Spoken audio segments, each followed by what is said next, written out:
Now today we decided we were going to come out here to Antietam and kind of do a general tour. We're usually explaining battles, but a lot of times people like to see the place for themselves and they like to see what's available. And here lately I've been doing a lot of that.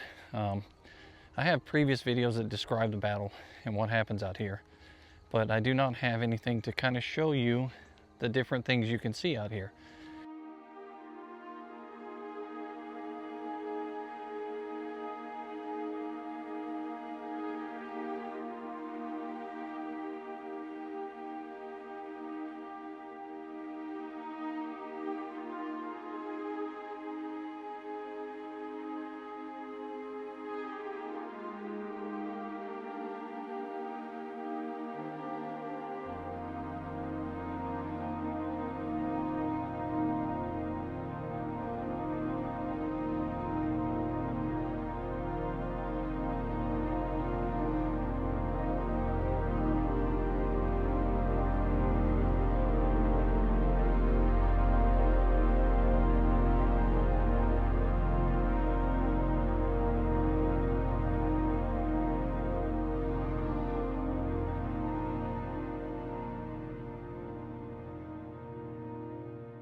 One of the statues is here.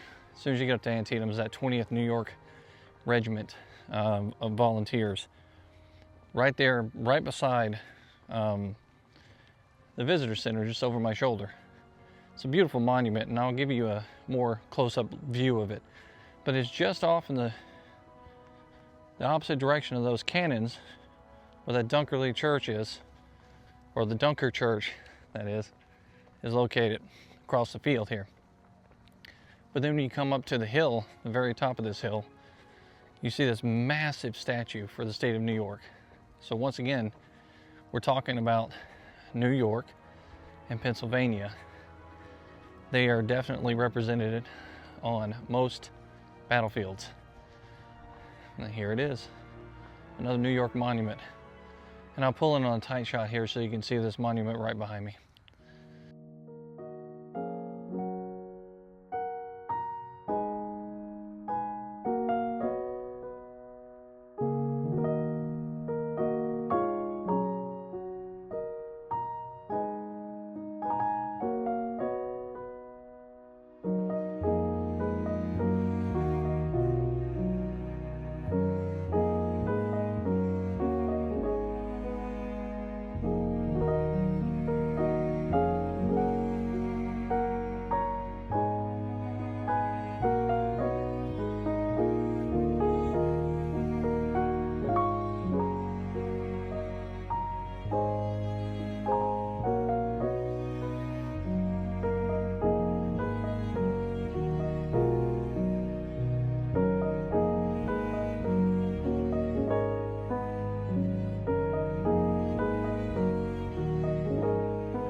Colonel Stephen D. Lee placed his 19 cannons right here in this field, just directly behind me. And on this field, 25% of his men would become casualties. One of the most famous photographs in all of the American Civil War happened right there. There are dead men and horses all around, right in front of that Dunker church. The church has holes in it, and you can clearly make out exactly where the photographer would have been set up making this photograph.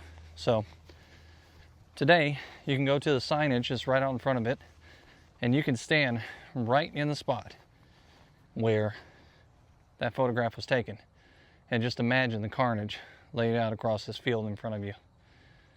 It must have been a horrible sight and a terrible smell.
So as you can tell, we were just up on the hill there where those cannons were placed and where the New York monument is.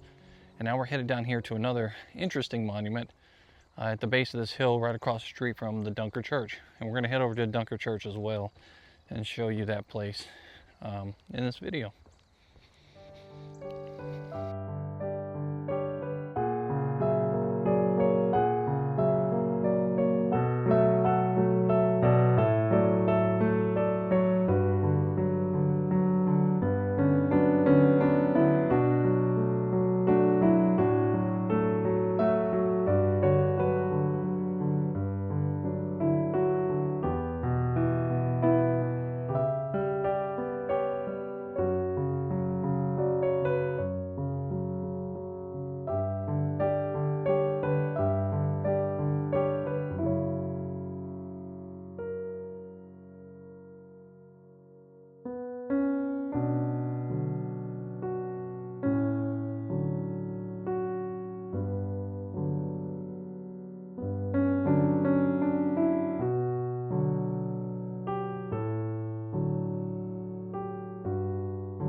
I'm coming up on the Maryland monument now. It's a pretty excellent monument, and I'll try to get around to all the points so you can see exactly what this thing looks like and the different points of views inside this monument.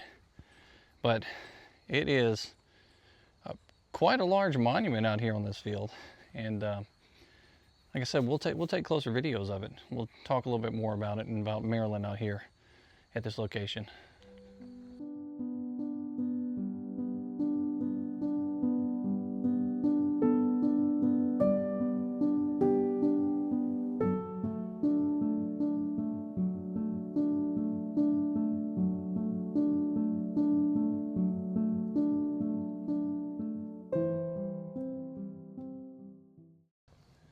So I decided to flip this camera around so you can see what we're looking at here.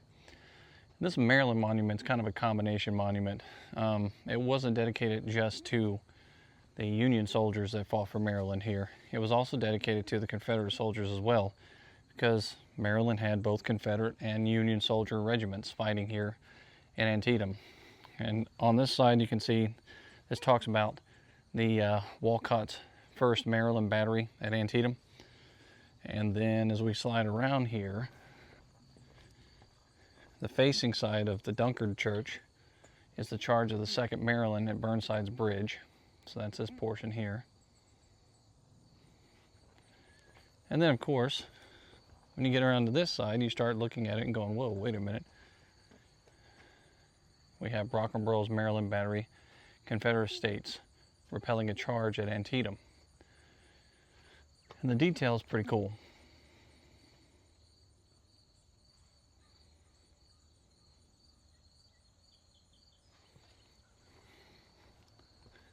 And then moving right along to the other side here, we have the 5th Maryland closing in upon a roulette's barns and house.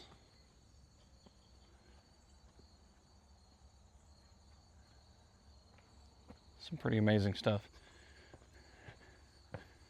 Going up inside here, it's kind of like an echo chamber. You can see the roof here.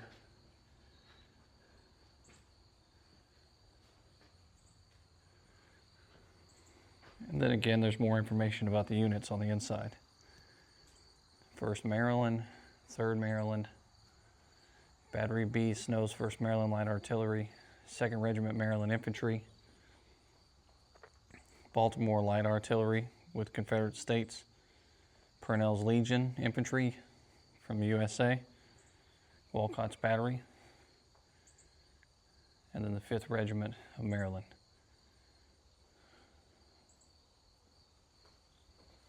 And then of course, once you get through this awesome display, you walk right out towards the Dunkard Church.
Moving right along here on the road, we're in front of the Ohio Monument now. And interestingly enough, this Ohio Monument has some pretty unique characters on the front of it. I'm going to flip this camera around and show you what it has, then we're going to cross over the street here to the Dunkard Church. Now, this Ohio Monument was dedicated to the 5th, the 66th, and the 7th Ohio. But I found it pretty unique that they got a little chicken there, a rooster on the front. And then if you come across the side here, we're looking at an owl. Some pretty neat markings that I'm just now seeing for the first time myself. But it's a magnificent monument here across from the Dunker Church, right on one of the deadliest intersections or streets here at the battlefield.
So here we are inside the Dunker Church.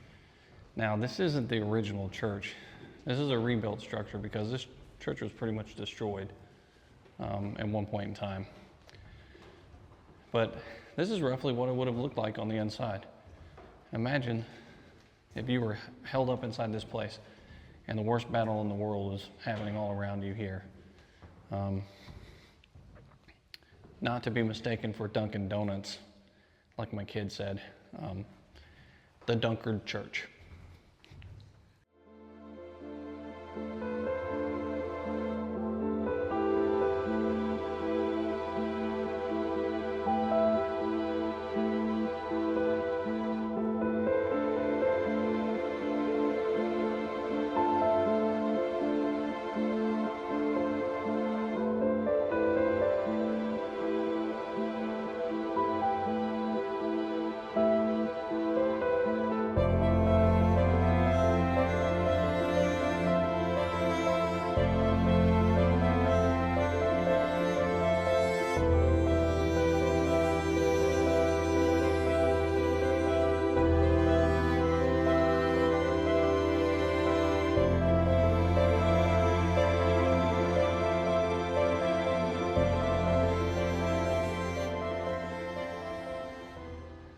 Now I'm just going to do a walk around this church so you can kind of see the structure in the outside, what it looks like.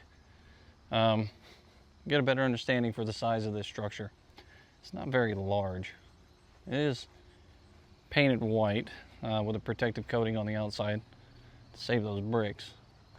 And even though this is a more modern version and this is not the version that was here during the battle, it looks almost identical to it. And it's still fairly old.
Well, that was a pretty cool trip there to the Dunker Church.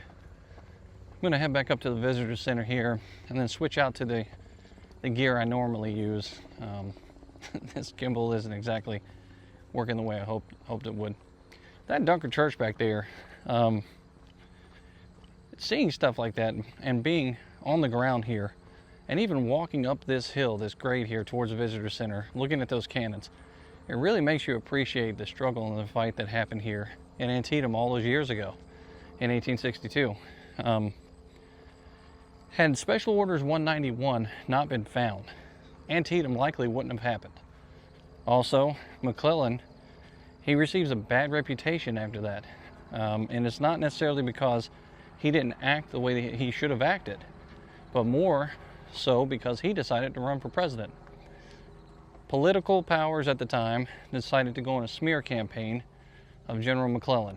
And had he not ran as a Democratic nominee against Abraham Lincoln, perhaps this story might have been told a little bit differently with Special Orders 191.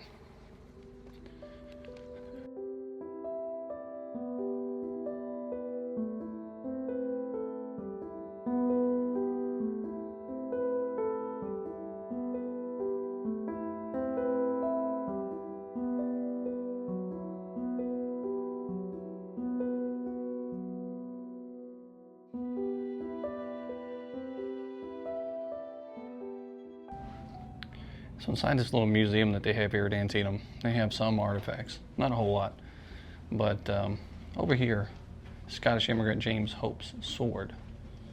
It's right here on the wall. It's pretty neat looking. It talks here, it tells a little bit about how he created a art studio after he was done fighting, and he fought here at Antietam, and it's likely that that sword right there saw action here at this battle.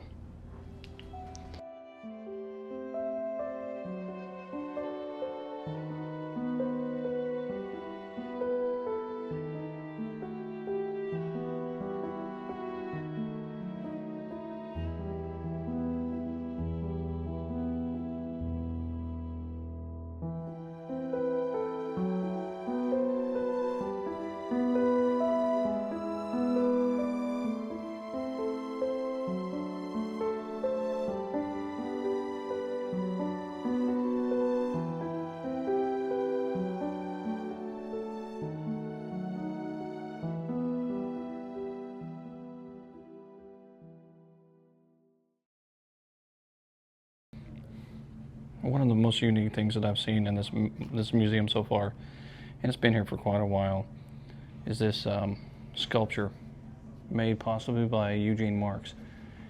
And it's all of these items that have been collected from around the battlefield shortly after the battle was over.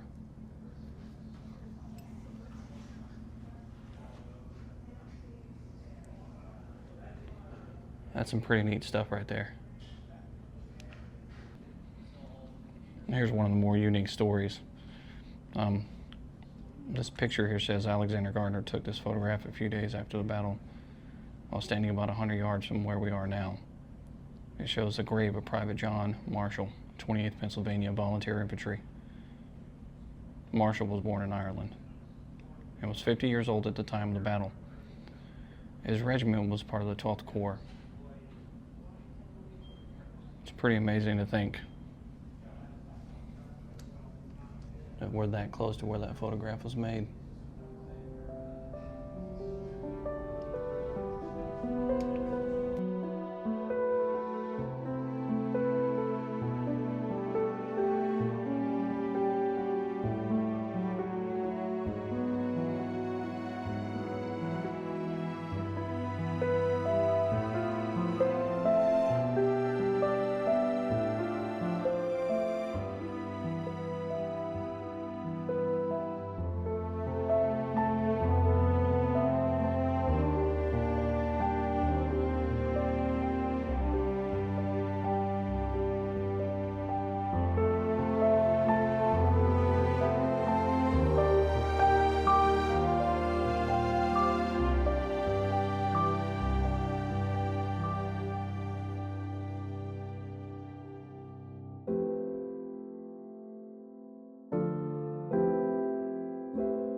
So this gives you a pretty unique view of the battlefield,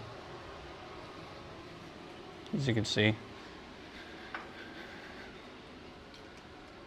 And all along the top here, there's places that are pointed out.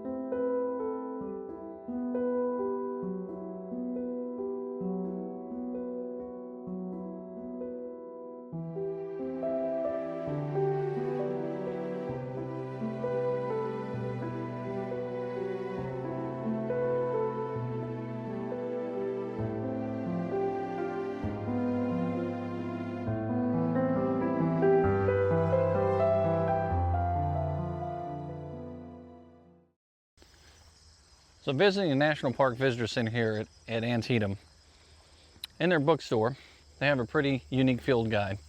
It comes with a couple of discs, and you go around to all these different points. And that's kind of what we're using here, not necessarily the guide itself, because we've been here a lot of times and we kind of know what we're talking about, but we're going to use it as a template for this video to highlight the areas that you'll see when taking that tour. Stop 2 on their tours right here in this position. And this is where the Northwoods is. Fighting Joe Hooker's men are out here in these fields.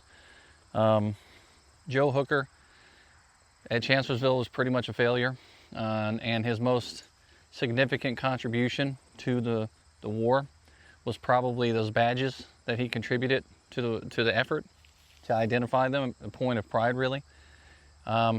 This area here is significant because all of the Union soldiers are basically stationed off over here on the hillside.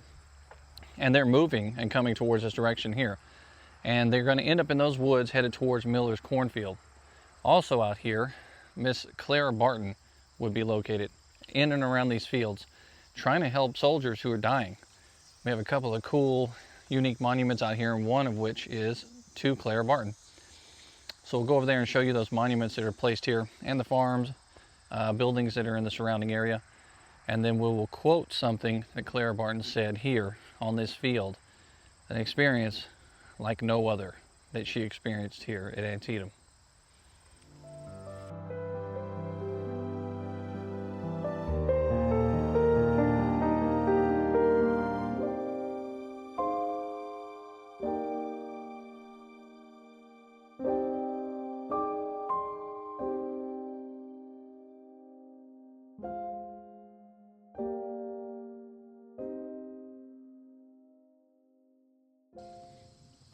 Now Clara Barton said, "A man lying upon the ground asked for a drink. I stooped to give it, and having raised him with my right hand, was holding the cup to his lips with my left, when I felt a sudden twitch of the loose sleeve of my dress. The poor fellow sprang from my hands and fell back quivering, in the agonies of death. A ball had passed between my body and the right arm which supported him, cutting through his sleeve and passing through his chest from shoulder to shoulder." That's Miss Clara Barton out here on these fields. That's what she experienced. That's her words. That is some pretty crazy stuff.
Now directly behind me is the Joseph Poffenberger farm. And this farm was here during the American Civil War, during the Battle of Antietam. It was also a staging area for Union soldiers and a field hospital at one point in time. So it's a pretty significant area. And all along the row out here, this road that we're going to take, there are one monument after another. There's a lot of statues out here.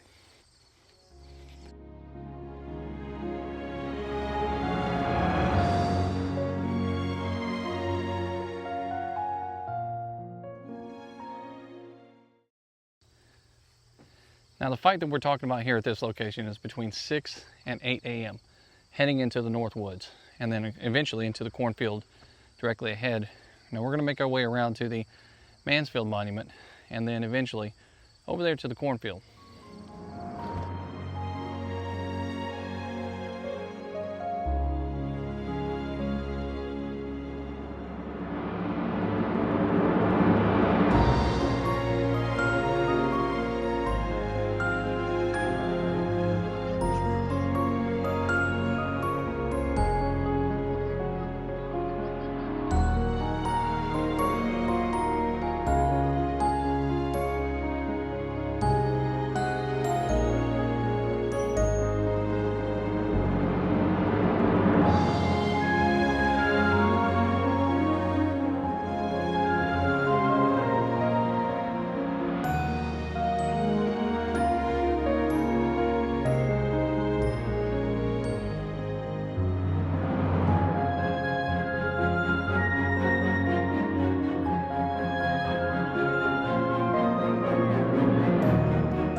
Now who says a day's worth of work can't get you anything? Well, they would be wrong if they were talking about Mr. Mansfield here. There is quite a large monument that's here at the corner of this avenue where the tour stop number 3 is. It's right here behind me. And I will flip the camera around so you can see it for yourself. But Mansfield was only in charge for about a couple of days. He was green. He didn't really have a lot of experience being in command of people. And he gets his wish, and he ends up here in Antietam in charge of a very large body of men. And his inexperience starts to show right away. When he gets out here to the field, he deploys a unit out here in this field behind me. And as he comes upon them, he starts yelling at them to stop firing because he thinks that they're firing into their own men. But come to find out, they're firing into the Confederates, and they tell him so. And he yells, "By God, I believe you're right," or something to that effect. The moment that he does that, he's struck, hit, and mortally wounded. 2 days after taking command, the man would end up basically dead here in Antietam. And we're going to walk down here towards this upside down cannon that's here in Antietam on the field. Now, the mortally wounded officers or generals that fell here, the positions are marked with these cannons that are turned upside down, with the noses in the ground, basically, here in Antietam. And that's kind of a unique feature because I don't think, or I can't recall, too many places that do that for officers or soldiers, really, in the American Civil War to indicate where they fell. Now, I know in other places, there's the rumor that the horse's leg up means that the officer fell and all that sort of stuff.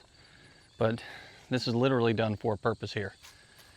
And here we got Major General Joseph K.F. Mansfield, USA, mortally wounded, 38 yards north, 70 degrees west. It's pretty amazing. It's got the actual coordinates and the rough estimation as to where the man fell. And that's an approximate location. It's not 100%, but if you're standing in this position here and you kind of look around you in a circle, you can just estimate that he was probably here deploying some men forward in this direction, and he ends up falling. And that's that marker. That's that cannon turned upside down in stone. I'll get a tighter shot of that so you can see it.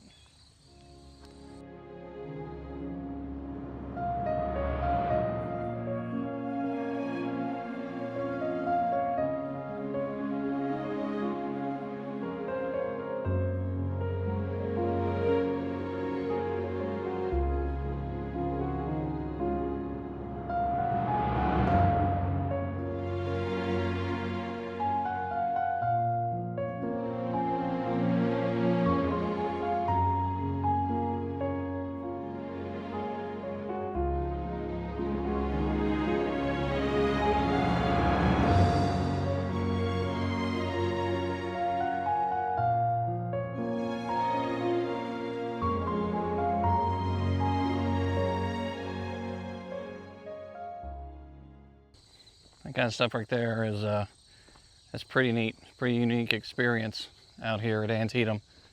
And I'm just roaming around for a day. I have somewhere to be later on this afternoon.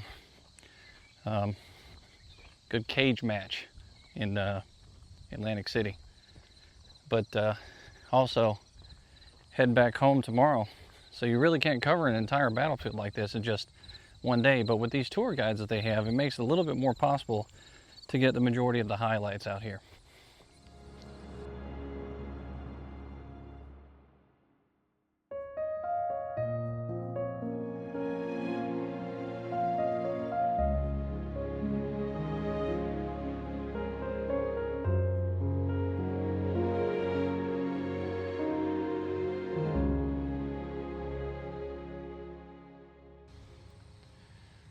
Mansfield men deploy from off in this direction where that truck is over there.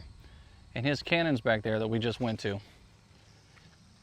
Between Mansfield's men and the men coming out of the North Woods over here, there's a temporary breakthrough in the line. So they end up making their way up through here and into the cornfield and pushing the Confederates back in that direction. And it works for a piece. Ends up sending those soldiers reeling all the way back to the Dunker Church. But it was only temporary. The fight comes back on ferociously, and the Confederates end up gaining the ground back that they had just lost. This is a back and forth seesaw type of fight that's going to start happening out here. And in a minute, we're going to go over there towards where the cornfield is, and we'll show you the cornfield and some of the monuments over there.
I'm here at the 11th Mississippi Monument, right in front of where the Cornfield area converges, where the Confederates would meet the Union soldiers out here at Miller's Cornfield.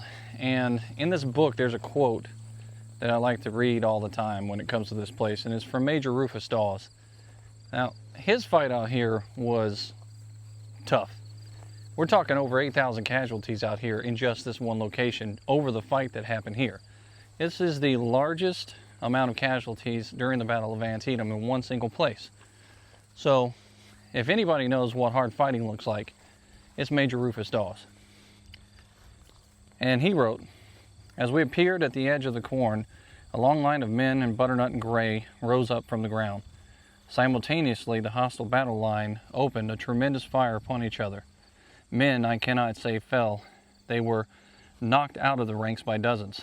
But we jumped over the fence and pushed on, loading, firing, and shouting as we advanced. There was, on the part of the men, great hysterical excitement, eagerness to go forward, and reckless disregard of life, of everything but victory." That is their attitude here in Antietam at the very beginning and in the middle of this fight at the Cornfield. Afterwards, it turns to reflection, and they start to see the carnage that's all around them. This was the single bloodiest day in the history of warfare in the United States. More men fell here than on D-Day. More American men fell at this location than on D-Day. And that, of course, is totaling the two sides, because they were both American, regardless of which side they fought for. It's just amazing. We'll take you around to some of these monuments that are here on this row, and also a place that marks a very infamous location where a picture was taken of a burial detail of where soldiers were laying out here on the field. So now as we're here at the 11th Mississippi Monument, we're going to talk a little bit of battlefield orientation from where we're at. Now, this is stop 4 in that stop. They make you skip past 3 because Mansfield technically is the stop, and there's a better location for you to pull off at. In direction in front of me here, that is our West Woods area. That is where the Confederate soldiers from Jackson are pouring in from, over there. You have artillery off in that direction over there, and you can just make out the Dunkard Church on the other side of these weeds. And then a nice long cornfield out here as well. And off in that direction is that Sunken Road or Bloody Lane. And then back off over in this direction is another cornfield. The Poffenberger farm is on the other side there, and the North Woods where the Union soldiers are approaching from. That is their territory at the very beginning of this fight. And we're going to make our way down this lane here, and right over there is that location I was telling you about, where the soldier had been pictured in death here at Antietam. You all know I like my monuments, and here's another New York monument. I like ones that have unique features on them. So like that number 1 that's on the side there, it catches your attention as you drive up on it. It's right across facing Mississippi's monument. So the battle lines are drawn here, right there in the road. And it's just a huge, beautiful monument. And it says right here on the front, 104th New York Infantry, Wadsworth Guards, 1st Brigade, 2nd Division, 1st Corps, Hookers, fought on the cornfield near this spot, September 17th, 1862, in the memorable morning engagement between Hooker and Stonewall Jackson. Killed 18, wounded 50, and unreported 14. Likely missing. The 14 were probably dead out here in these fields. May have been some of the soldiers that turned up in these fields over the years. We're going to move along here and head off to another monument. As you can see, there's a couple more down the way.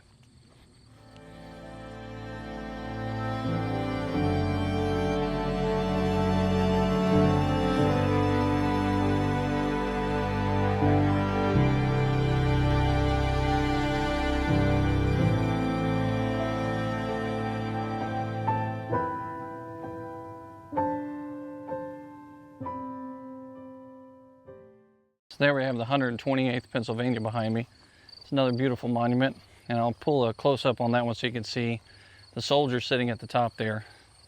We're gonna go over here to a pretty sad place.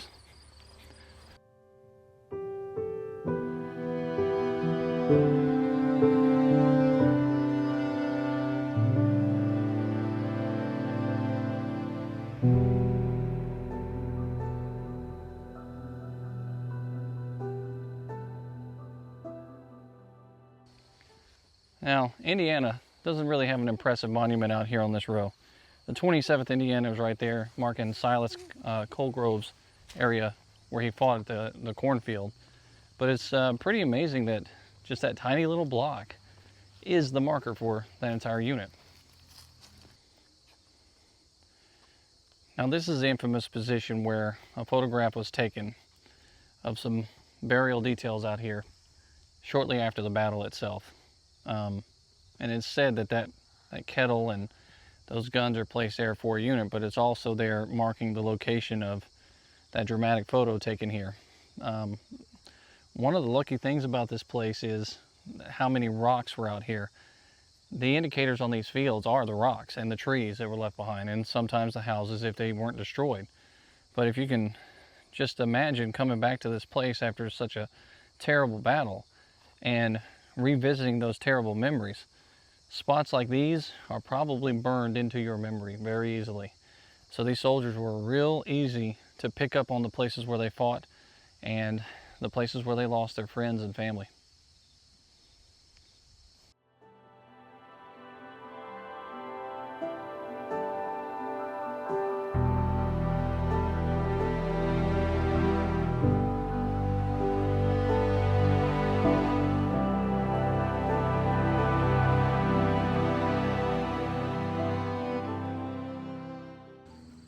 Now, there's really no shortage of monuments out here at Antietam, kind of like Chickamauga and Gettysburg.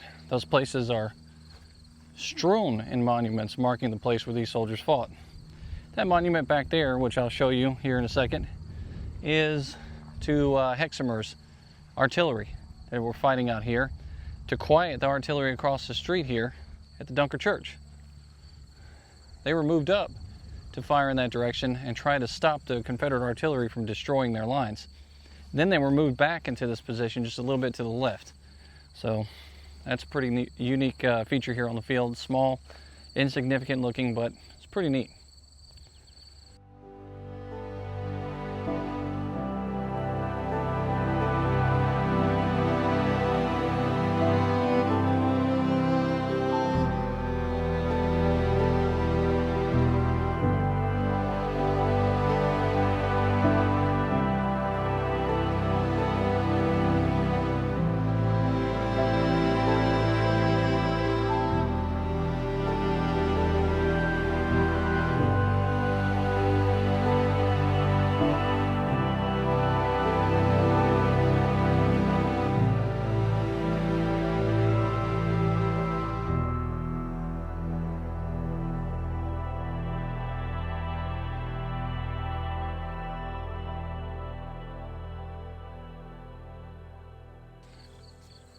So now imagine you're a soldier fighting in this cornfield. And here we are. We have all this nice dead corn around me here. It's a little bit above my head. And you're marching along. You got the guns going off, the bullets whizzing through this stuff, making all that noise. And then you pop out on the other side.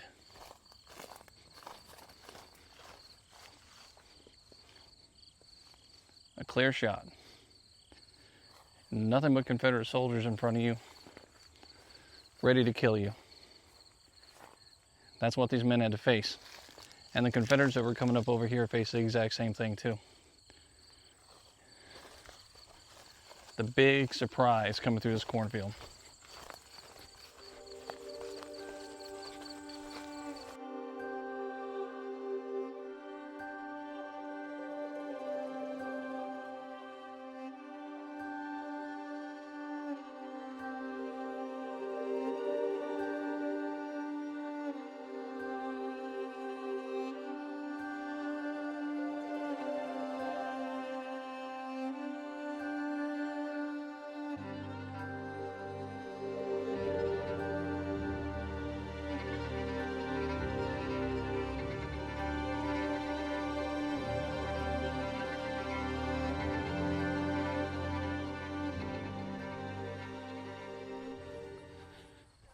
Now, before I cut loose from the cornfield here, it could take me hours to go over the details of what happened here at this location.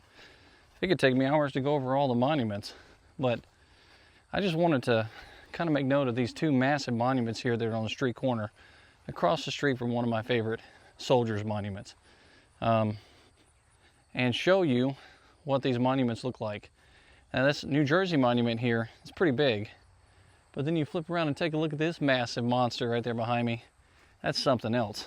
Now, I'm gonna give you a closer look at both of these, and then we'll move across the street to that soldier's monument that really speaks volumes to the individual soldiers that fought out here. And just as I said, I was going to show you this New Jersey monument. 1st, 13th Hexamer Battery, and then we have the 4th New Jersey, 3rd New Jersey, and rolling around here, 2nd New Jersey.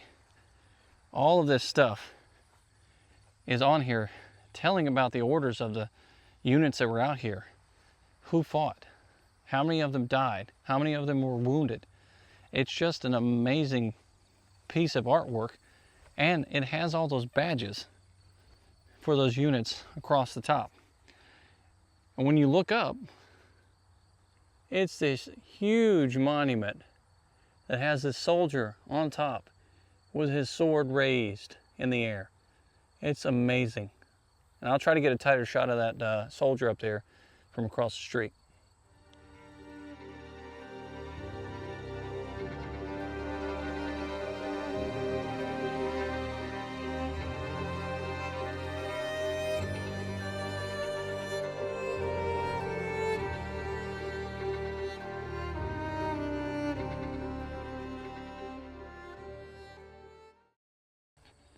Now here we are with Indiana. Indiana had that tiny little monument that we were talking about earlier down at the other end. But here on this corner of the street is probably one of the largest monuments here in Antietam. And it is huge. It's beautiful too. But again, this is the place where the Iron Brigade really cut its teeth, made a mark for itself here at this cornfield, and gave itself a real hard, rugged reputation. Those black hats would be remembered for a very long time. Those men earned this monument, and they were fighting against some really tough men across the street here in Jackson's unit. General Stonewall Jackson and his group of men over there, they were not going to give up easily. And this fight pretty much comes to a draw. So, if that tells you anything, this was one deadly place.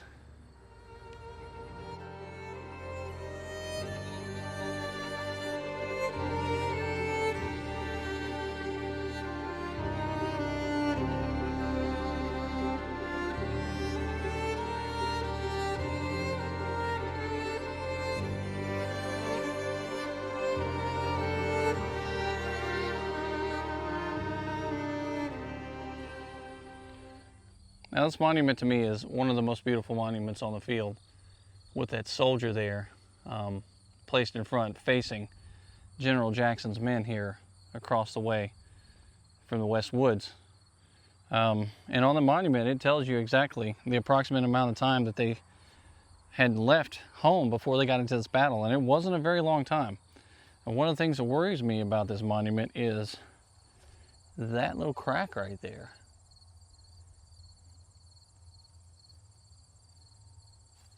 That could be detrimental to this monument.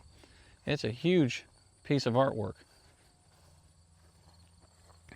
And on this side here, it talks about it was near this spot that the regiment, within 6 weeks after leaving home, took an active part in this great battle. And they want you to know that for a reason. 6 weeks is not a lot of time. These men had been training the entire time, getting ready to go into combat, and had been engaged in other events, no doubt, but this was that first testament to a real fight here that they would see more and more of as the war raged on. Now, coming across the street here, Stark Avenue, Down at the other end there, I usually take a photo or video from this location, because this is also another famous photograph spot. You see that sign that's pointed down there in this direction right there? Soldiers were coming across this fence line and heading over in that direction. And as they were coming over that direction to then turn and angle themselves here and fight against the soldiers in the cornfield and beyond, they were getting shot and killed. And they were dying in the roads out here. And then that famous photograph was taken of all the dead soldiers laying out in the road in front of the fence lines here at Antietam. And this was the location. It's pretty amazing.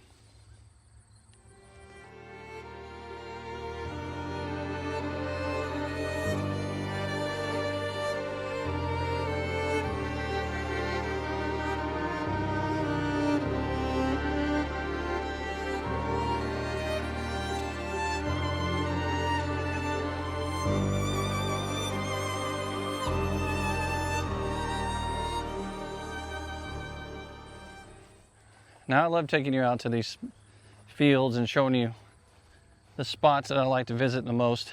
And this is tour stop number 4. I mean, this is in the very beginning of all of it. But the monuments are great. Spots like that are fantastic, because you can take a person there and tell them about the story of the soldiers that crossed that fence and took their last steps before they hit the ground dead.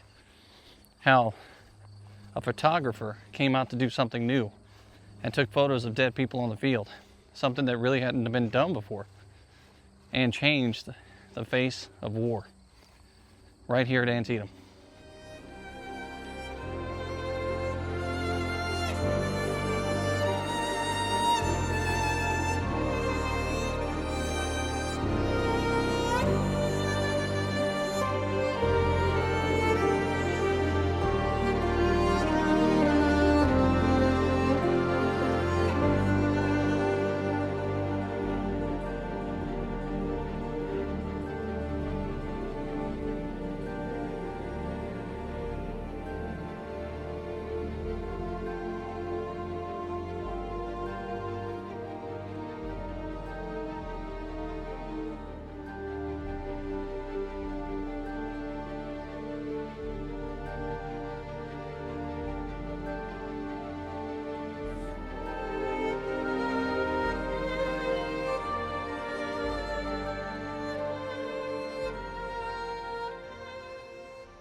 So now we're at stop number 5 on that tour, and this whole area here at the West Woods can be extremely confusing, so I recommend that you use the maps that are provided in that guide.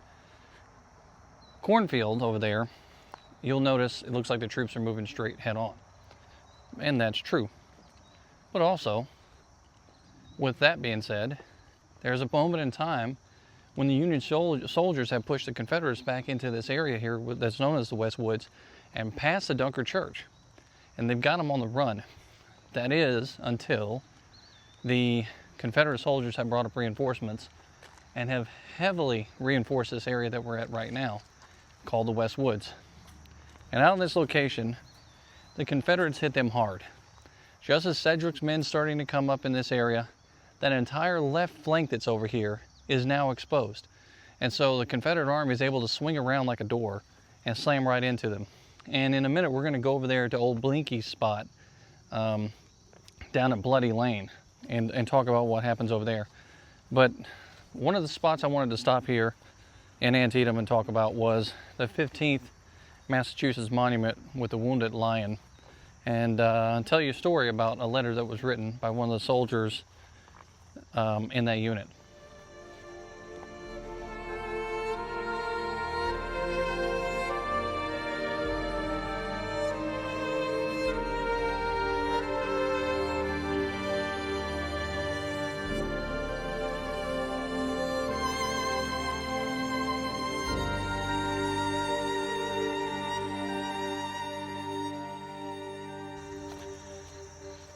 Now, there was a soldier that wrote a letter home to one of his friends who was considering enlisting and joining the 15th Massachusetts. And this soldier wrote back to his buddy and told him about this heavy engaged fight that they just went into. And he told them that they had gone into the fight with a little over 500 men, and that by the time the fight was over with, over 300 men were left on the field. And then he told him, go ahead and enlist if you want to, fool, so that I can bury you. It's, and he called him Fred. This is the man he's talking to. It's one of those heart-wrenching moments where the guy, you know, he's patriotic, he's fighting for a cause, and he wants to win, but he also knows what's at stake here, and he doesn't want his buddy to die. So it's gut-wrenching to read words like that from one soldier to another man who eventually joins the army.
So here's that wonderful 15th Massachusetts, or 15th Regiment Massachusetts Volunteers monument we were talking about earlier. Up top there you see that wounded lion with his paw raised in the air. And then if we take a look a little closer, A. O'Connor, Holden, Mass, 1900.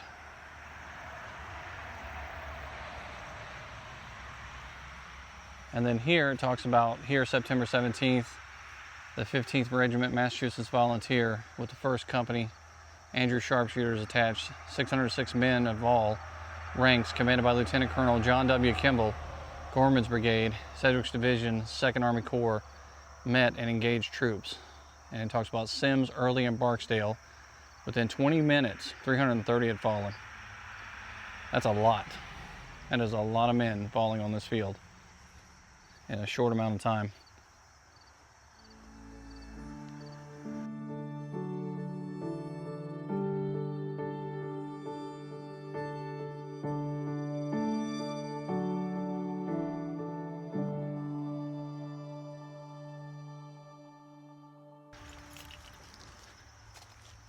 So his words on monuments like that, it just kind of really brings you, this monument right here, really brings you into the fight and lets you know what kind of fierce combat happened out here in the West Woods. This was no joke. Probably some of the worst fighting they'd ever seen. Stonewall Jackson and his men were up to the task. They held their ground and they drove the Union soldiers back. And eventually, we would end up having to talk about the Bloody Lane and the action that takes place over there.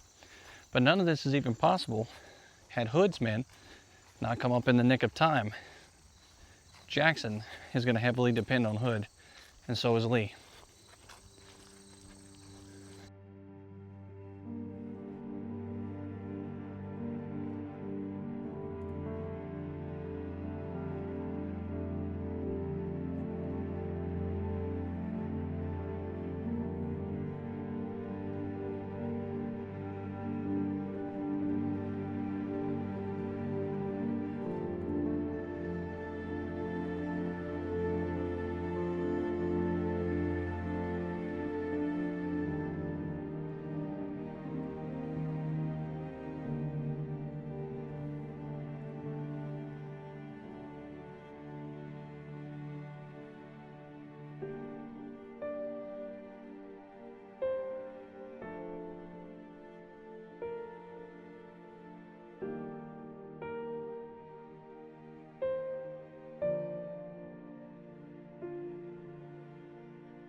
Now, another young man who fights out here in these fields, who becomes pretty famous after the American Civil War, is Captain Oliver Wendell Holmes.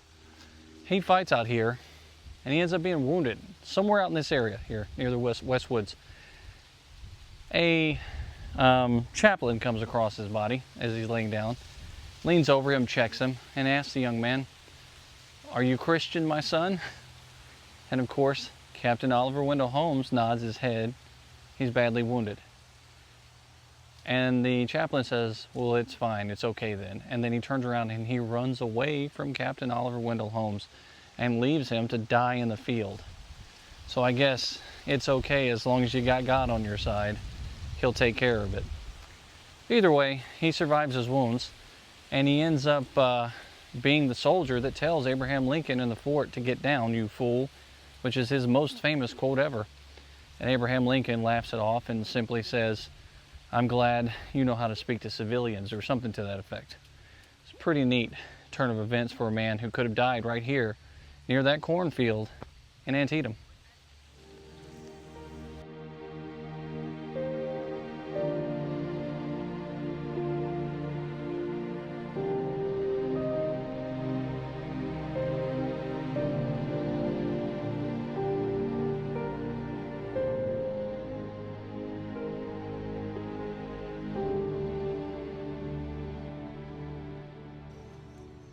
So here we have another upside down cannon.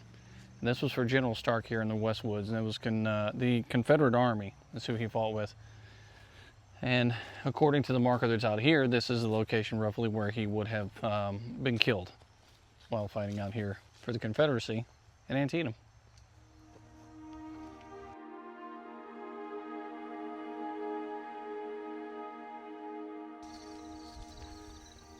Imagine you're in charge of a group of men. You're shot in one leg. You're shot in another leg. Then a bullet hits you in the arm. Then a bullet hits you in the shoulder. You're still fighting to keep it going. And then a bullet comes up and smacks you square in the face.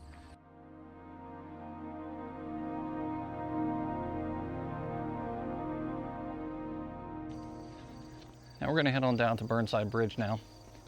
And if you look up here behind me, just up here, this is where Toombs's men would have been, about 500 and some change, maybe 550.